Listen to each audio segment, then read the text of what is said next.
है और शाम के 5 बज चुके हैं। वक्त हो गया है मुकाबला का। आज है नतीजों का दिन और ना एनडीए का 400 पार हुआ, ना इंडिया का 295 वाला टारगेट अचीव हुआ। बेहद दिलचस्प चुनाव का रिजल्ट अब बहुत हद तक साफ हो चुका है। नरेंद्र मोदी तीसरी बार देश की बागडोर संभालेंगे जरूर, लेकिन जो मजबूत सरकार 10 साल रही, अब वैसी मजबूती सरकार में कम, विपक्ष में ज्यादा दिखने वाली है। आज के चुनावी नतीजों से देश में बहुत कुछ तो नहीं बदलेगा, लेकिन सियासी खींचतान जरूर बढ़ेगी। सत्ता की चाबी मोदी के पास तो होगी, लेकिन उसकी दो कड़ियां ऐसी होंगी जो वक्त के साथ अपनी मजबूती और कमजोरी जाहिर कर सकती हैं। वो दो कड़ियां हैं नीतीश कुमार और चंद्रबाबू नायडू, यानी मोदी 3.0 बिना इनके संभव नहीं है। जाहिर है इन दोनों नेताओं की तो चांदी है, लेकिन इनका ट्रैक रिकॉर्ड बीजेपी को जरूर परेशान करने वाला है। एक तरफ एनडीए के भीतर बैठकों का दौर शुरू हो गया है, तो दूसरी तरफ इंडिया अलायंस के नेताओं ने अभी से नीतीश कुमार और चंद्रबाबू नायडू पर डोरे डालने शुरू कर दिए हैं। सवाल है कि 10 साल की मजबूत सरकार के बाद अब कैसी सरकार होगी? क्या आने वाले 5 साल खींचतान भरे होंगे? बीजेपी को जो नुकसान यूपी, बिहार, बंगाल, महाराष्ट्र में हुआ, उसका खामियाजा कितना महंगा पड़ सकता है? इन्हीं तमाम सवालों पर करेंगे मुकाबला। तमाम खास मेहमान हमारे साथ जुड़ेंगे, लेकिन आपको बता देते हैं कि ये मुकाबला आज का इतना दिलचस्प इसलिए हो गया कि उत्तर प्रदेश से जितनी गुंजाइश है, जितनी उम्मीद एनडीए लगाकर बैठा था, वो उम्मीदें पूरी नहीं हो पाई। महाराष्ट्र में झटका लगा, बंगाल में झटका लगा, और ये झटका ऐसा लगा कि अभी आप जो टेलीविजन स्क्रीन पर टैली देख रहे हैं, उसमेमें 298 के करीब एनडीए पहुंचा है। कुल 543 सीटों के जो रुझान हैं वो सामने आ चुके हैं, और ये रुझान बता रहे हैं कि 298 सीटों पर एनडीए आगे चल रहा है, 228 सीटों पर इंडिया आगे चल रहा है। अन्य के खाते में 17 सीटें जा सकती हैं। उत्तर प्रदेश की टैली बदल जरूर रही है, लेकिन यह कहा जा सकता है कि कांटे की टक्कर या कड़ा मुकाबला इस बार इंडिया गठबंधन ने उत्तर प्रदेश में एनडीए को दिया है। योगी आदित्यनाथ या प्रधानमंत्री नरेंद्र मोदी यूपी के 2 लड़कों के इस पिक्चर को जरूर फ्लॉप बताते रहे, लेकिन ये पिक्चर जरूर सुपरहिट साबित हुई है। यूपी के 2 लड़कों ने उत्तर प्रदेश में कमाल किया है। समाजवादी पार्टी और अगर आप कांग्रेस की बात करेंगे तो दोनों ने मिलकर उत्तर प्रदेश में बीजेपी का विजय रथ रोका है। कई ऐसी बड़ी सीटें हैं जहां पर भारतीय जनता पार्टी को हार का सामना करना पड़ा है। उन्हीं में से एक अयोध्या वाली सीट भी है, जहां पर जो बीजेपी है उसे झटका लगा है। लल्लू सिंह लगातार पीछे चल रहे हैं कि एक सीट आपके सामने रख रहे हैं। देखिए, सबसे पहले बात उत्तर प्रदेश के रायबरेली सीट की कर लेते हैं। यहां से राहुल गांधी मैदान में उतरे और फिलहाल वो आगे चल रहे हैं और अच्छे खासे मार्जिन से आगे चल रहे हैं राहुल गांधी। इसके बाद आइए बात कर लेते हैं अमेठी की, जहां स्मृति ईरानी ने 2019 में राहुल गांधी को शिकस्त दी थी। वो पीछे चल रही हैं। केएल शर्मा कांग्रेस की तरफ से मैदान में उतारे गए, वो आगे चल रहे हैं और मार्जिन अब बहुत ज्यादा हो गया है दोनों के बीच में। केएल शर्मा और स्मृति ईरानी के बीच में मार्जिन अच्छा खासा हो गया है, इसलिए बहुत ज्यादा उम्मीदें नहीं जताई जा रही हैं कि नतीजे आते आते कुछ बड़ा फेरबदल हो सकता है। वहीं आइए लखनऊ की बात करते हैं। सेफ सीट मानी जाती है, लगातार यहां पर बीजेपी का कब्जा रहता है और वो सीट अपने अनुरूप चलती भी नजर आ रही है। राजनाथ सिंह यहां से मैदान में हैं और वो फिलहाल आगे चल रहे हैं। उत्तर प्रदेश की लखनऊ सीट पर भारतीय जनता पार्टी आगे चल रही है, राजनाथ सिंह आगे चल रहे हैं। इसके बाद आइए कन्नौज की बात करते हैं। एक और हाई प्रोफाइल सीट, यहां से अखिलेश यादव सुब्रत पाठक को चुनौती देने के लिए मैदान में उतरे थे। सुब्रत पाठक ने यहां से डिंपल यादव को हराया था। इस बार उम्मीद थी बीजेपी को, लेकिन उन उम्मीदों पर पानी फेरा अखिलेश यादव ने। अखिलेश यादव यहां पर आगे चल रहे हैं कन्नौज से, अच्छे खासे मार्जिन से अखिलेश यादव आगे चल रहे हैं। इसके बाद आइए मैनपुरी सीट की भी बात कर लेते हैं। यहां से बीजेपी ने अपने मौजूदा यूपी के मंत्री को मैदान में उतारा था, लेकिन वो कुछ खास कमाल कर नहीं पाए हैं। मैनपुरी में डिंपल यादव आगे हैं। डिंपल यादव ने लगातार बढ़त बनाई हुई है और देखिए शाम हो चुकी है, धीरे धीरे करके रुझान नतीजों में बदल रहे हैं, इसलिए कहा नहीं जा सकता कि इनमें कुछ फेरबदल हो सकता है। आजमगढ़ की बात कर लेते हैं। धर्मेंद्र यादव एक बार फिर दिनेश लाल यादव निरहुआ को टक्कर देने के लिए मैदान में उतरे। यहां पर पर निरहुआ काफी पीछे छूट गए हैं और धर्मेंद्र यादव यहां पर आगे हैं, यानी कि धर्मेंद्र यादव ने बढ़त बनाई हुई है और ये सीट भी समाजवादी पार्टी के खाते में जाती हुई नजर आ रही है। बदायूं सीट की बात कर लेते हैं, जहां से आदित्य यादव मैदान में उतरे शिवपाल यादव के बेटे। इस सीट पर आप कह सकते हैं कि थोड़ा सा झटका समाजवादी पार्टी को लग रहा है, क्योंकि बदायूं में आदित्य यादव पीछे चल रहे हैं, आदित्य यादव लगातार पीछे चल रहे हैं। ये सीट फिलहाल बीजेपी के खाते में जाती हुई नजर आ रही है। चंदौली की बात करें तो बड़ा नाम है यूपी बीजेपी के महेंद्र नाथ पांडे, ये भी लगातार पीछे चल रहे हैं। चंदौली में इस सीट पर भी बीजेपी पिछड़ रही है और ये वो सीटें हैं जिसकी वजह से बीजेपी की टैली में लगातार गिरावट है। 36 सीटों पर बीजेपी कुल आगे चल रही है, अपना दल एक सीट पर आगे चल रही है। इसके बाद डुमरियागंज की बात करते हैं, जगदंबिका पाल यहां से आगे चल रहे हैं, बीजेपी के उम्मीदवार। ये सीट बीजेपी के खाते में जा सकती है, ऐसे रुझान बता रहे हैं। धीरे धीरे करके रुझान नतीजों में परिवर्तित होना शुरू हो गए हैं, इसलिए जो टैली आप सबसे ऊपर देख रहे हैं टेलीविजन स्क्रीन पर, इसमें कोई बदलाव होगा ऐसी उम्मीद अब बहुत कम लगाई जा रही है। और हमारे साथ खास मेहमान अब जुड़ रहे हैं इसी पर चर्चा करने के लिए। प्रेम शुक्ला, भारतीय जनता पार्टी के प्रवक्ता, हमारे साथ जुड़ गए हैं। प्रेम शुक्ला जी, बहुत स्वागत है आपका इंडिया टीवी पर। 400 पार वाला नारा तो पूरा नहीं हो पाया, सरकार जरूर बन रही है, लेकिन इस सरकार को 2 बैसाखी की जरूरत पड़ेगी। कितना भरोसा नीतीश कुमार, चंद्रबाबू नायडू पर आपको है? देखिए, हम एनडीए के साथी हमारे बैसाखी नहीं, हमारे हाथ हैं। अब हम अपने साथियों को बैसाखी कैसे माने? हाँ, वो बाहरी होते तो बैसाखी होते। तो एनडीए को पूर्ण बहुमत का जो है जनादेश भारत की जनता ने दिया। हाँ, सही है, हमने स्वर्ण पदक जीता है, लेकिन हम कीर्तिमान भंग नहीं कर पाए हैं। तो कीर्तिमान भंग ना करने का मन में संकोच तो रहेगा, लेकिन इतना निश्चित है कि स्वर्ण पदक हमने जीता है। भारतीय जनता पार्टी को मिली कुल सीटों की संख्या एनडीए को मिली कुल सीटों की संख्या से ज्यादा है, और कांग्रेस जो 138 साल पुरानी पार्टी है, उस पार्टी की तुलना में हम 2.5 गुना ज्यादा सीटें जीतने में कामयाब हुए हैं। लेकिन चूंकि भारतीय जनता पार्टी 2014 में अकेले के बूते 282 और 2019 में 303 सीटें जीती है, तो स्वाभाविक तौर पर हमको अपनी सीटों की संख्या कम होते हुए रुझानों में दिखने पर स्वाभाविक तौर पर हमसे इस तरह के प्रश्न पूछे जाएंगे। लेकिन हम इसका भी आत्मावलोकन, आत्मचिंतन करेंगे, क्योंकि हर हमने जो है तमाम हारों को पचाकर ही जीत की श्रृंखला प्रारंभ की है। चलिए ठीक है, आप इसे इस तरीके से इसकी समीक्षा कर सकते हैं। प्रेम शुक्ला जी, सवाल मैंने इसलिए पूछा था बैसाखी वाला कि जब से ये रुझान आ रहे हैं, जब से रुझान नतीजों में कन्वर्ट होना शुरू हुए हैं और आपकी टैली 297, 300, 298 पर रुकी हुई नजर आ रही है, इंडिया गठबंधन 228 पर रुका हुआ नजर आ रहा है। अब जितने नेता इंडिया गठबंधन के, वो तमाम दावे कर रहे हैं कि नीतीश कुमार शाम होते होते किसके साथ चले जाएंगे, इसकी गारंटी तो खुद भारतीय जनता पार्टी नहीं ले सकती। नहीं, भारतीय जनता पार्टी अपने साथियों की हमेशा गारंटी लेती है, और भारतीय जनता पार्टी को पूरा विश्वास है कि जनादेश का सम्मान होगा, और भारतीय जनता पार्टी के आदरणीय नरेंद्र मोदी जी के नेतृत्व में शीघ्र ही राष्ट्रीय जनतांत्रिक गठबंधन की सरकार का गठन होगा। नीतीश कुमार को लेकर दावे उनकी पार्टी की तरफ से भी किए जा रहे हैं। नीतीश कुमार को लेकर उन्हीं के एक एमएलसी हैं, बयान उनका पढ़ रही थी, डॉक्टर खालिद अनवर कह रहे हैं नीतीश से बेहतर पीएम कोई नहीं हो सकता है, इसीलिए हवा मिल रही है इन तमाम आशंकाओं को जो इंडिया गठबंधन उठाने की कोशिश कर रहा है। ठीक है, किसी का बयान कभी कभी क्या होता है कि कुछ परिस्थितियों में कोई मौखिक अतिसार का शिकार हो सकता है, लेकिन आदरणीय नीतीश कुमार की राजनीतिक प्रगल्भता के प्रति हमारा पूर्ण विश्वास है। चलिए ठीक है, आपको विश्वास है, अब ये तो आने वाला वक्त बताएगा कि नीतीश कुमार क्या करते हैं। इतिहास तो उनका कैसा रहा है ये हम सब जानते हैं। बंगाल में भी आप लोगों को काफी उम्मीदें थी, लेकिन बंगाल में आपकी उम्मीदें पूरी नहीं हो पाई। संजय सरकार जी के चेहरे पर खुशी, संजय सरकार जी के चेहरे पर संतुष्टि मैं साफ तौर पर महसूस कर सकती हूँ। टीएमसी के नेता हमारे साथ जुड़ गए हैं। संजय सरकार जी, आपने तो ये बता दिया कि इतना आसान नहीं है बंगाल में खेला करना या ममता दीदी को हराना।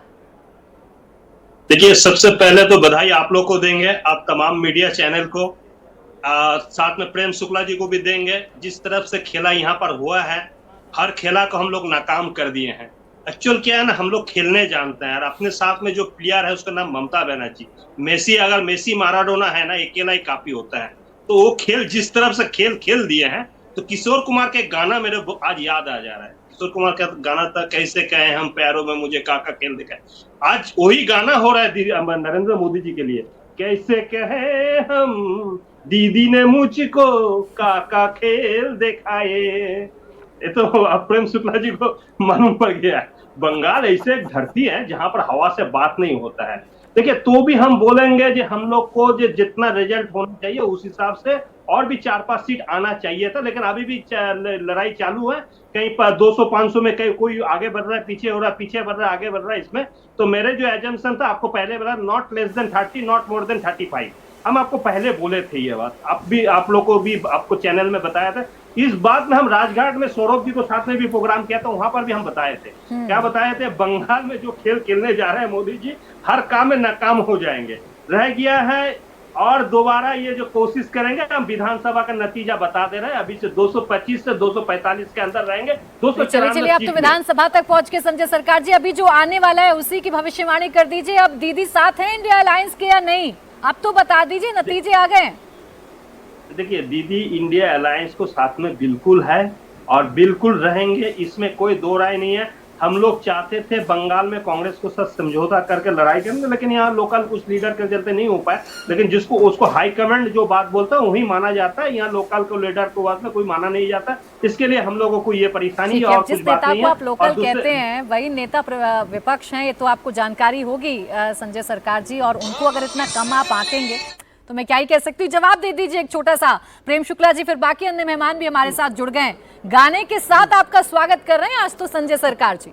नहीं, अच्छा है, कम से कम पूरे चुनाव रो रहे थे, ये ईवीएम पर रो रहे थे, निर्वाचन आयोग पर रो रहे थे, पूरी केंद्रीय सुरक्षा बलों को लेकर रो रहे थे। तो संजय सरकार जी, ये ईवीएम पर कोई रोना शेष तो नहीं बचा है ना? अब आगे रोएंगे तो नहीं ना, ये गाएंगे ही ना। ईवीएम पर भरोसा हो गया है ना कि इस पर भी आपका विलाप प्रारंभ रहेगा। ये अभी आज ही तय कर दीजिए कि हारे तो रोए और जीते तो गाएं, ये अभी तय कर लीजिए। ममता जी जो है, जिस निर्ममता के साथ संदेश खाली के बलात्कारियों को वो संरक्षण देती है, जिस तरह से घुसपैठियों को संरक्षण देती है, जिस तरह से चुनाव में हिंसा हुई है आपके, और जिस तरह से पंचायती हिंसा, चुनाव की हिंसा के बाद आज भी हजारों लोग ऐसे हैं जो बंगाल में वापस नहीं आए हैं। तो लोकतंत्र को हिंसा तंत्र में तब्दील करने वाले गीत गा रहे हैं। ऐसा गीत गाने का अवसर वो बंगाल की जनता को भी दे, घुसपैठियों की आरती उतारना बंद करे। सीएए में हमने नागरिकता देनी शुरू कर दी है। अब अगर ममता की हिम्मत हो तो वो वापस ले ले नागरिकता। है हिम्मत तो कहा था ना उन्होंने कि हमने जो आप मुद्दे उठाने की कोशिश कर रहे थे, जनता ने यकीन नहीं किया है उस पर। ममता दीदी ने जो कुछ कहा उसी पर यकीन हो रहा है। जल्दी से संजय सरकार जी, फिर 3 और मेहमान मेरे साथ हैं, जल्दी से, बहुत छोटा सा। पहले संदेश कहानी में बोलते हैं, संदेश कहानी में स्टीम ऑपरेशन में बताया गया, रेखा पात्रा हर महिला को 2-2 हजार रुपया करके शुभेंदु अधिकारी दिया, बोले बलात्कार का रिपोर्ट होगा, ये कोरा कागज में साइन कर लिए हैं। नंबर 1। 2 नंबर, बस आज संदेश खाली में कितना वोट से हारे मानो, 2.5 लाख वोट से हारे। और जिस बूथ से वहां पर रेखा पात्रो जिसको खड़ा किया था, उस बूथ में 650 वोट में रेखा पात्रो हार चुके हैं। अच्छा चलिए ठीक है, अब तो संजय सरकार जी नतीजे आने शुरू हो गए हैं। 29 सीटों पर आप लोग लीड ले रहे हैं, 12 सीटें हैं जो कुल भारतीय जनता पार्टी के खाते में जा रही है। संदेश खाली में क्या हुआ क्या नहीं हुआ, इस पर बहुत बार हम लोगों ने चर्चा की है। संजय जी, एक मिनट, देखिए 3 और मेहमान हैं, आप ही के साथी हैं, इंडिया अलायंस के साथी हैं 2, एक एनडीए के साथी हैं। 30 सेकंड, बहुत जल्दी, 30 सेकंड, हाँ बोलिए बोलिए बोलिए, जवाब तो दे दे, बोलिए ना सर। अच्छा, आपको मतलब जो घुसपैठियों को बारी में बोलता है, बॉर्डर कौन देखते हैं? बीएसएफ देखता है। बीएसएफ किसको अंडर में है? अमित शाह जी को अंडर में है। अगर बॉर्डर आपने नहीं देख पाता है, आप यहाँ पर एक्सपोज कर रहे हैं। अच्छा चलिए ठीक है, मेरे साथ और मेहमान भी हैं, जल्दी से उनका इंट्रोडक्शन करा देती हूँ। नाहिद लारी खान है मेरे साथ, रुक जाइए संजय जी। प्रवक्ता समाजवादी पार्टी राजेश गुप्ता मेरे साथ हैं, एमएलए हैं, प्रवक्ता हैं आम आदमी पार्टी के, और अभिषेक झा हैं जेडीयू के प्रवक्ता मेरे साथ हैं। आप तीनों का भी बहुत स्वागत है। मैं नाहिद जी और राजेश जी के पास जाऊंगी, उससे पहले आज तो सभी की निगाहें अभिषेक जी आप पर टिकी हुई है। एक गाना मुझे याद आ रहा है, तुम जो मुझको ना चाहो तो कोई बात नहीं, तुम किसी और को चाहोगे तो मुश्किल होगी। बड़ा सटीक बैठता है आज आप पर।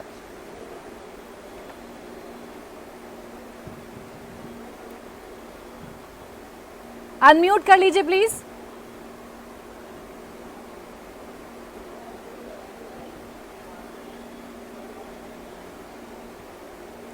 आपकी आवाज मुझ तक अभिषेक जी नहीं पहुंच रही है। मैं दोबारा आपके पास आऊंगी। आज की ये जो पूरी चर्चा है आपके बिना अधूरी रहेगी, क्योंकि अब तो आप ही पर डोरे डाले जा रहे हैं। नाई जी आपके पास आ जाती हूँ। आज तो आप खुश भी हैं, आपको बहुत बहुत बधाई। आपने अच्छी टक्कर भी उत्तर प्रदेश में एनडीए को दी है, साइकिल आपकी दौड़ी है, हाथ का साथ मिलकर मजबूत भी हुई है, लेकिन इतनी रफ्तार नहीं पकड़ पाई कि सत्ता का रास्ता तय कर पाए या दिल्ली तक पहुंच पाए। प्राची जी देखिए, सबसे पहले तो मैं श्री राम जी की नगरी अयोध्या से अपनी बात शुरू करना चाहूंगी।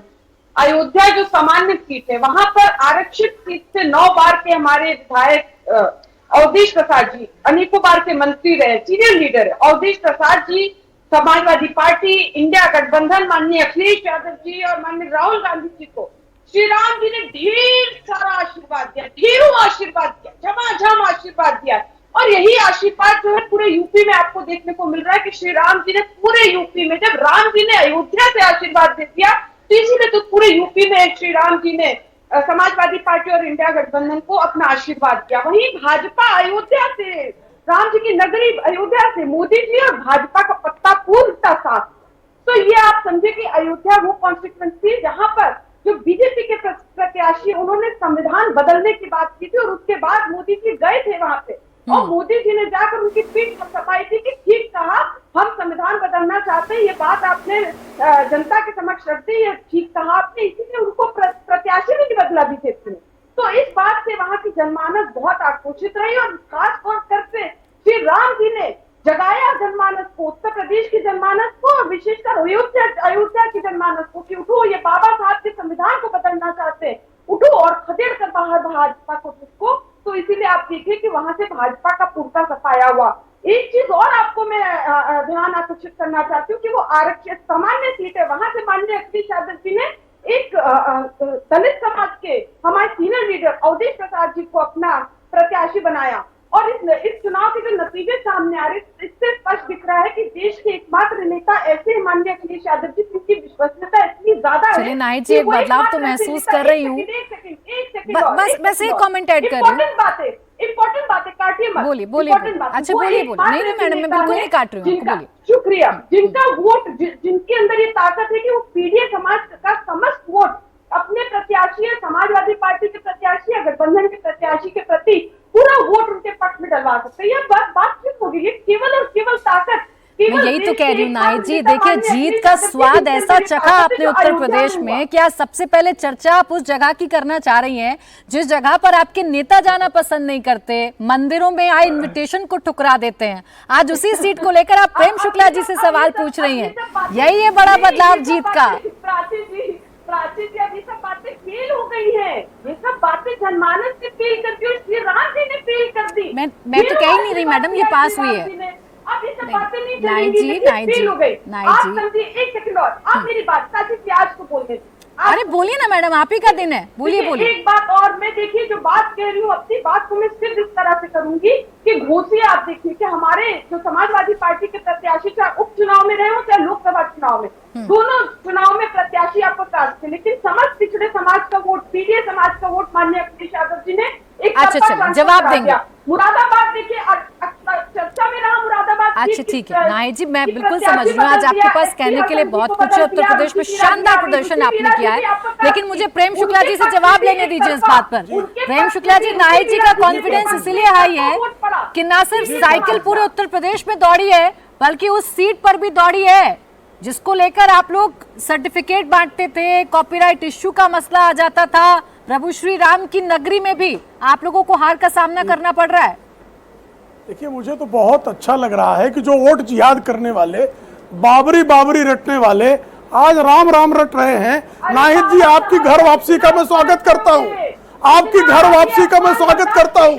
आपने जय श्री राम रखना, आप चिल्ला रही हैं, आप चिल्ला रही हैं, आप चिल्ला रही हैं। ये वोट जिहाद का, वोट जिहादियों वाली हरकत है, राम भक्तों वाली हरकत नहीं है। लीजिए, मैं इनको सुन रहा था, ये इतनी देर तक चीखती चिल्लाती रही, मैं सुनता रहा। यही सिद्ध करता है ये वोट जिहादी है, ये अपने जिहादी होने का प्रमाण दे रही है। मैं राम भक्त होने का प्रमाण दे रहा था और जिहादी होने का प्रमाण दे रही है। नाहिदा जी अभी भी घर वापसी का मंगल को आपका मंगल हुआ है, जैसा अखिलेश यादव ने कहा था थोड़ा सा धैर्य रख लीजिए, जवाब देने दीजिए। इंडिया आज गठबंधन की सरकार बनेगी यदि और वहाँ लीजिए खेला होने जा रहा है। बस इसी पर तो सवाल पूछना था मुझे कि खेला कैसे इतना होगा। बाबरवाद का नाम लेते हैं।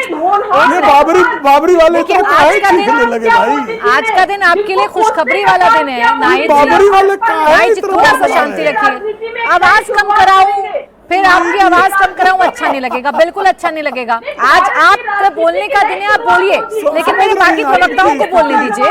बोलिए भाजपा के बुजुर्ग नेता के बस की बात नहीं है। प्रेम शुक्ला जी, जल्दी से रुक जाइए नाहिद जी, थोड़ी आवाज कम कर दीजिए नाहिद जी। नहीं, आप अगर चाहें तो मैं बोलूं ही नहीं भाई। राम तो मर्यादा पुरुषोत्तम है, हम राम भक्त मर्यादा में रहते हैं। बाबरी वाले आक्रांता होते हैं, तो वो लगातार आक्रांता का परिचय दे रही। वोट जिहाद से जीत वाले जो हैं राम राम रटने का पाखंड तो करते हैं, लेकिन राम में विश्वास नहीं है। राम में विश्वास रखने वाला मर्यादा करेगा।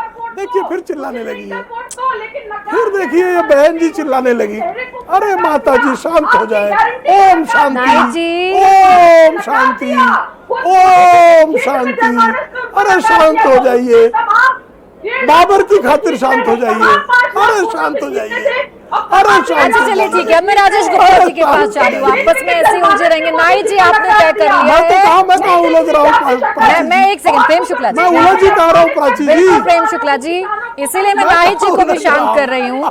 नाहिद जी आपने तो जीत का स्वाद चखा है आज, कैसा संतुलन आपने तो जीत का स्वाद चखा है आज। थोड़ा बहुत तो उनको बोलने दीजिए जिनको आपने हराया है या जिनको आपने कड़ी टक्कर दी है। जल्दी से कमेंट राजेश गुप्ता जी का ले रही हूँ, एक सेकंड। राजेश गुप्ता जी, आप लोगों ने भी बड़े बड़े दावे किए थे। अब इंडिया गठबंधन में कितनी मजबूत आम आदमी पार्टी है, आप ही बता दीजिए मुझे, कितनी सीटों पर जीत रहे हैं आप?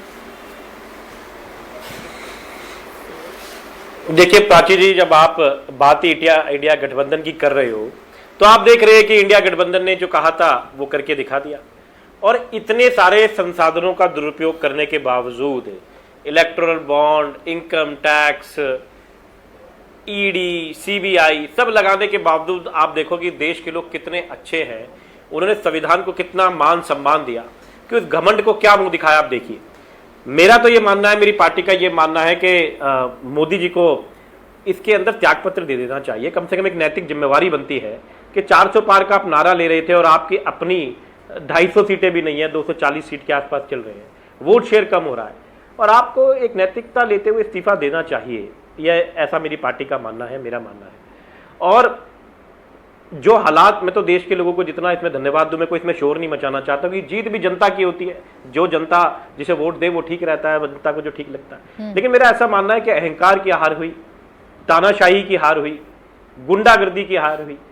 और ये आप देख रहे हो कि इसके पीछे और बहुत सारे जो रीजंस रहे, महंगाई, बेरोजगारी, बच्चों के पेपरों को लीक कराने का, ठीक, तो ये सब चीजें आपके सामने रही। और मुझे लगता है कि ये राजेश जी देखिए, जिनके हार का आप दावा कर रहे हैं वो तो खिलखिलाकर मुस्कुरा रहे हैं। मैं तो पैदा नहीं हुआ, मैं तो डिवाइन हूँ। आपके चेहरे पर मुझे जरूर उदासीनता नजर आ रही है और ये क्यों है ये आप जानते हैं। कितनी सीटों पर आप आगे हैं आप बेहतर जानते हैं, आपका रिजल्ट क्या आप बेहतर जानते हैं। मैं तो नहीं, सुनिए बोलिए। आपको मेरे चेहरे पे पता नहीं क्यों, मेरे को तो बहुत सारे एंकर्स के चेहरे पे बल्कि उदासीनता नजर आ रही है। मैं तो बहुत मुस्कुरा रहा हूँ। जो आदमी तानाशाही में हमारे नेता को बंद कर दे, बिना किसी सबूत के बंद करके रखे, जो कहे मैं पैदा नहीं हुआ, सर मैं राजेश जी, जो लोगों मेरे लिए ब्रेक का एक वक्त हो गया है। अच्छा, किसके चेहरे पर मुस्कुराहट है, किसके चेहरे पर गम है, आगे डिसाइड कर लेंगे। किसकी सरकार बन रही है और किसकी नहीं, आगे डिसाइड कर लेंगे। एक छोटा सा ब्रेक हम ले रहे हैं, जल्द लौटेंगे, देखते रहिए मुकाबला।